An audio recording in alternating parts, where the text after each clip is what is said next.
যে স্টেশনে তারা ভাঙচুর করেছে, অগ্নিসংযোগ করেছে। মাস্টারমাইন্ড হিসেবে তার নাম হচ্ছে আবু হান্নান তালুকদার। তিনি যুগ্ম সাধারণ সম্পাদক, কেন্দ্রীয় ছাত্রদল। আমাদেরকে মেরে মেরে ওরা তখন রুলাক ট্যাবলেট দিত, আপনার চোখ বাদে গামছা দিয়ে প্রথম জমটুপির মতো যেটা আর কি, এটা লাগায়। তা তখন মানে বোঝারও সুযোগ নাই যে কি হচ্ছে না হচ্ছে বা কে আছে না আছে, এগুলো দেখারও সুযোগ নাই। তো তাকে লাঠি নিয়ে এখন বানাইতে হইব, স্বীকার করে না। কিভাবে স্বীকার করাতে হয় এটা আমরা জানি। হারুন স্যার ডিরেক্ট বলছে যে হান্নানকে উঠে নিয়ে এসো। আমাকে একটা উনি মেসেজ দেখাইলো হোয়াটসঅ্যাপে যে শুধু এইটুকু দেখাইলাম তোমাকে, আর কিছু করার আমার নাই। দুই হাতের মাঝখান দিয়ে এদিক দিয়ে একটা লাঠি ঢুকায় দেয় যাতে আমি না নিতে পারি।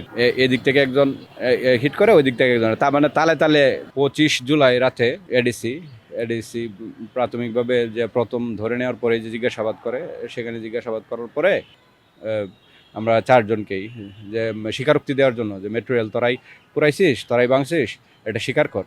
হ্যাঁ, যদি স্বীকার করস তাহলে তোদের আগামীকালকে ইয়েতে উঠাই দিব, আমরা কোর্টে উঠাই দিব, আর সব কিছু থেকে বেঁচে যাবি। আমরা বলছি যে না, এটা আমরা করি নাই, আগুন দেই নাই মেটেরিয়ালে, আমরা কেন আগুন দেবো? আমরা ঢাকা বিশ্ববিদ্যালয়ে পড়াশোনা করছি, আমরা কেন এই ধরনের টুকায়ের মতো কাজ করব? বলে যে তাহলে এক রাত সময় দিলাম, কালকে দিনে আবার ডাকবো, যদি এর মধ্যে নিজে নিজে ভেবে দেখ, যদি স্বীকার করস তাহলে সব কিছু থেকে রেহাই পাবি, না হলে কালকের দিন থেকে শুরু হবে। আমি ইমাম আল নাসির মিশুক, ঢাকা বিশ্ববিদ্যালয় ছাত্রদলের যুগ্ম সাধারণ সম্পাদক। নভেম্বরের 15 তারিখে আমি অ্যারেস্ট হয়েছিলাম।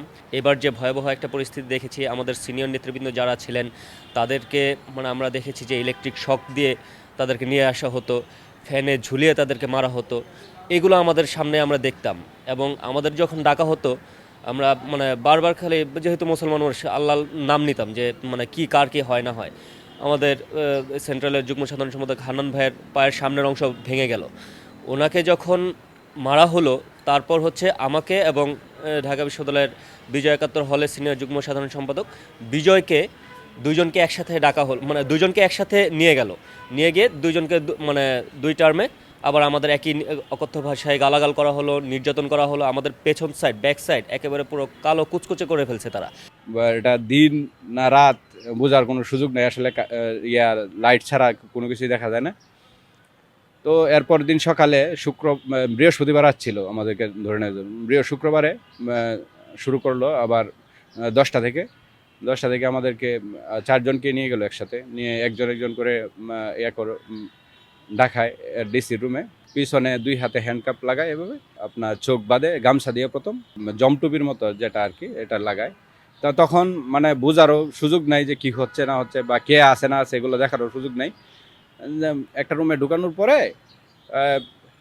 এক একজন এক এক প্রশ্ন করতেছিল যে মেটেরিয়াল আগুন দিছিস কেন? প্রথমেই একজন বলে যে, আরেকজন বলে যে তারেক রহমানের সাথে তোর যোগাযোগ কিভাবে? এর মধ্যে মানে সাথে সাথে আরেকজন বলে যে তোর যে কত টাকা পাইছিস এটা এই কাজটা করে। মানে এগুলো বলে, মানে আমরা তো এগুলো উত্তর দেওয়ার মতো মানে ছিল না, এগুলো তো আসলে আমরা করি নাই। ডিসি নিজে উঠে এসে আঘাত করতে থাকে, মনে হয় লাঠি দিয়েই, কারণ সে তখন করতে থাকে, এই লাঠি নিয়ে বানাইতে হইব, স্বীকার করে না। কীভাবে স্বীকার করাতে হয় এটা আমরা জানি। তখন মানে ডাইরেক্ট হাঁটুতে হিট করতে থাকে, মানে শরীরে যত জোর আছে তত জোরে হাঁটুতে হিট করতে থাকে। হাঁটুতে হিট শুধু হাড়গুলাতে, মানে পায়ের নিচ থেকে হাড়গুলাতে পিছনে। তখন একটা সময় আমি পড়ে যাওয়ার পরে ওদের মধ্যে থেকে একজন বলতেছে যে ঠিক আছে, ওটারে বাইরে নে, বাকিটিরে নিয়ে। এভাবে একে একে সবাই করে, এবং তারপর আমাদেরকে একটা ভিডিও করায়, যে ভিডিওতে যে যদি সন্তুষ্ট হয় তারা, তাহলে এরপর দিন আবার ডাকবে না, না হলে আমাদেরকে এরপর দিনও ডাকবে।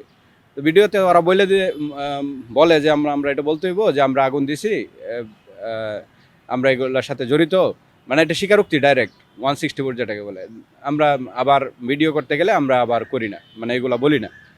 তখন এভাবে প্রায় সারাদিনই আমাদেরকে রাখে, সন্ধ্যায় আবার নিয়ে যায় ইয়াতে, বলে যে এটা তখন ডিসি বের হয়ে চলে যায় যে আমরা উপর মহলে দেখাবো, যদি ভিডিওটা সন্তুষ্ট হয় তারা, তাহলে তা এরপর তাদের ডাকবো না। এডিসিকে জিজ্ঞেস করি যে ভাই, আমাদেরকে কেন এত টর্চার করতেছেন? আপনি তো ভালো করে বুঝতেছেন, আমাদের মোবাইল ট্র্যাক করছেন আপনারা, আমাদের ডিভাইস আপনাদের কাছে সব কিছু আছে, আপনারা তো সব জানেন, কেন আপনারা আমাদেরকে এভাবে টর্চার করতেছেন বা কেন ধরে নিয়ে আসছেন ভাই, শুধু শুধু আমাদের মতো নিরীহ লোকজনকে? তো তখন উনি বলতেছে যে আসলে আমাদের কিছু করার নাই, হারুন স্যার একটা হারুন স্যার ডিরেক্ট বলছে যে হান্নানকে উঠে নিয়ে এসো, আমাদের কিছু করার নাই। আমাকে একটা উনি মেসেজ দেখাইলো হোয়াটসঅ্যাপে যে শুধু এইটুকু দেখাইলাম তোমাকে, আর কিছু করার আমার নাই, তুমি আমার ইউনিভার্সিটির ছোটো ভাই, এটুকুই তোমার জন্য আমি করতে পারছি। ওই মেসেজে লেখা ছিল যে আবু হান্নান তালুকদারকে প্রদান করে মেট্রো রেল মামলাটা দিয়ে দাও, এই ধরনের একটা লেখা ছিল। মানে আমি খুব তাড়াতাড়ি যতটুকু পড়তে পারছি।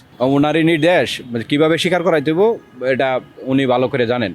তারপর দিন আবার শনিবারে সকালে আবার আমাদেরকে ডাকে ইয়ে করার জন্য, যে এর আগের দিন যে আমরা স্টেটমেন্ট দিলাম আমরা এখানে 164 দিই নাই, যে আমরা মেট্রো রেল আগুন দেই নাই এই কথা, মানে দিয়েছি এই কথাটা আমরা বলি নাই।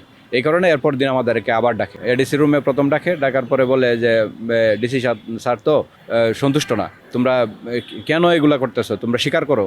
আমরা বলি না স্যার, আমরা এগুলা স্বীকার করবো না, না ভাই আমরা এগুলো স্বীকার করবো না, আমরা এগুলো করি নাই যেহেতু তো কেন স্বীকার করবো।